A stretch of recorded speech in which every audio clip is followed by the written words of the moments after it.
Makasih ya. Yang pertama, Wahabi itu akidahnya beda dengan kita. Mereka ini mengikuti akidah sesat menyesatkan. Hukumnya dosa besar. Ikut akidah Wahabi ini dosanya lebih besar daripada berzina dan mencuri. Mengapa? Karena lancang kepada Allah, berani pada Allah, merendahkan Allah. Karenanya bermakmum kepada Wahabi itu hukumnya makruh. Makruh, sah tapi makruh. Kalau yang ada imamnya Wahabi, sebaiknya bagaimana? Ulama kita khilaf. Ada yang mengatakan sebaiknya bermakmum, ada yang mengatakan sebaiknya sholat sendiri. Mengapa sholat sendiri? Karena bermakmum sama dia gak nambah pahala, malah mengurangi pahala, defisit pahalanya. Jadi begitu, itu yang pertama. Yang kedua, masalah anjuran kitab-kitab kuning diterjemahkan. Pertama, di tiap-tiap daerah, misalnya daerah sini, itu perlu ya ada masyarakat anaknya masukkan pondok belajar kitab kuning. Di Pekanbaru ini kan sudah ada pondok-pondok kitab kuning. Misalnya pondoknya Ustadz Zulhendri Rais yang baru dibuka, itu kan ngajarkan kitab kuning. Atau pondok Nurul Azhar di mana ya? Pondoknya UAS tuh di Palas ya, di Rumbai. Hah? Di Palas. Jadi masukkan di situ, biar bisa baca kitab kuning. Karena di daerah-daerah, misalnya daerah sini, kalau di daerah sini ada ustadz yang alim satu, walaupun gak berceramah, Wahabi gak berani macam-macam. Cukup ustadznya muncul dah lari dia. Jadi gak perlu diajak debat Wahabi itu. Ada ustadz alim dah pergi.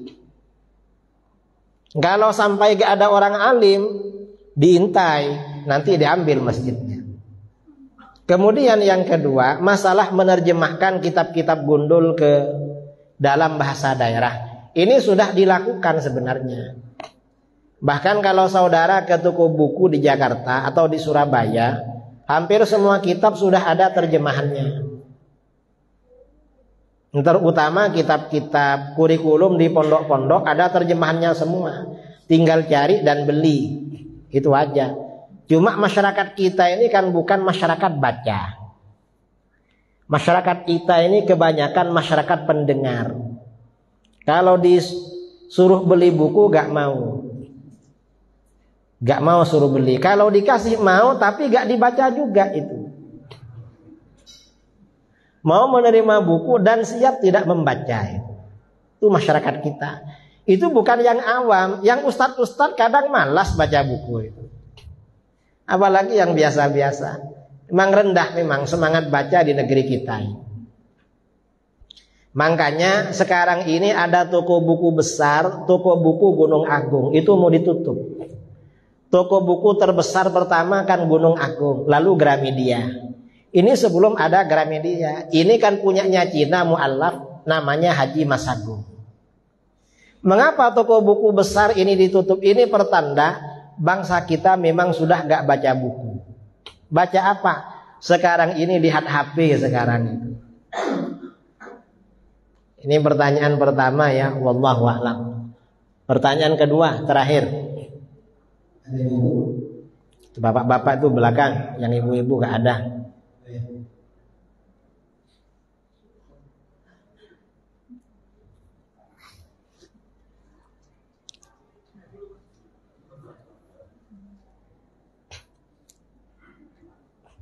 Assalamualaikum Ustaz Kiai. Salam. Nama saya Romo Buka Barat. Saya ingin bertanya Pak. Tadi Kiai bilang bahwa kalau kita bersedekah niatkan kepada orang tua. Bagaimana hukumnya Pak?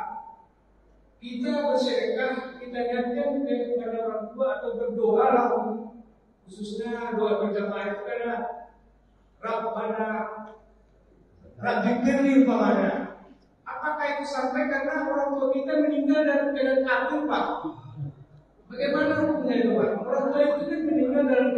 kafir, kita bersedekah, kita niatkan untuk orang tua. Nah, atau berdoa itu untuk keselamatan supaya orang tua kita itu dosanya yang penuhi. Bagaimana hukumnya itu Pak? Sampai apa tidak Pak? Itu aja Pak. Terima kasih ya. Kalau orang tua yang meninggal dunia itu orang kafir, matinya orang kafir, maka tidak boleh didoakan.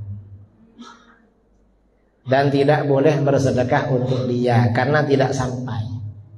Dan tidak boleh memang. Kalau masih hidup didoakan boleh, tapi bukan doa ampunan. Doakan agar dapat hidayah, doakan agar sehat walafiat, agar lancar rizkinya dan hidup bahagia. Itu gak apa-apa. Tapi kalau mendoakan orang kafir belum Islam agar diampuni gak boleh. Kalau misalnya ada orang kafir kasih sedekah sama saya, doakan ya mudah-mudahan tambah lancar rizkinya, tidak apa-apa begitu. Tapi kalau mudah-mudahan diampuni gak boleh itu. Jadi begitu.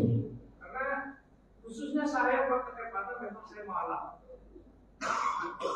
Jadi bagaimana hubungan saya dengan orang tua saya? Apakah sudah putus? Apakah seperti arahan Pak Kiai tadi kan? Kalau bersedekah, saya jujur memang mau saya seperti ini. Saya sedekahkan. Nah, jadi karena saya mualaf, memang orang tua saya jelaskan. Ya. Sudah meninggal, Pak. Kalau sudah meninggal begitu maka putus. Yang hanya boleh dilakukan itu ke kuburannya. Ziarah kuburnya aja. Karena apa namanya? Ziarah ke kuburan orang kafir itu boleh.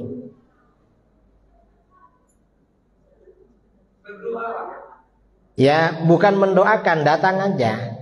Datang. Itu namanya ada ul hukuk, memenuhi kewajiban anak pada orang tua. Kalau mendoakan nggak boleh. Ya datang aja ke situ. Kalau mau datang misalnya hari Jumat.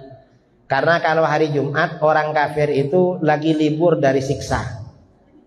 Lagi tidak diazab, lagi santai dia. Di kuburan itu. Kalau mendoakan nggak boleh. Kalau ziarah ke kuburannya nggak apa-apa.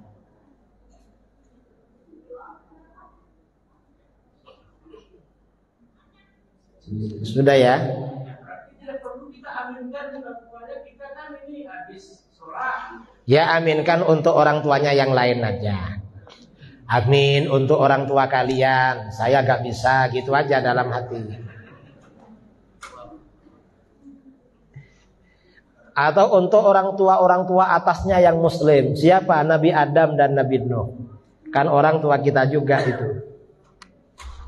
Mendoakan orang tua yang atas ya, yang beriman gitu. Maksudnya bukan yang dekat tapi yang jauh. Mungkin begitu.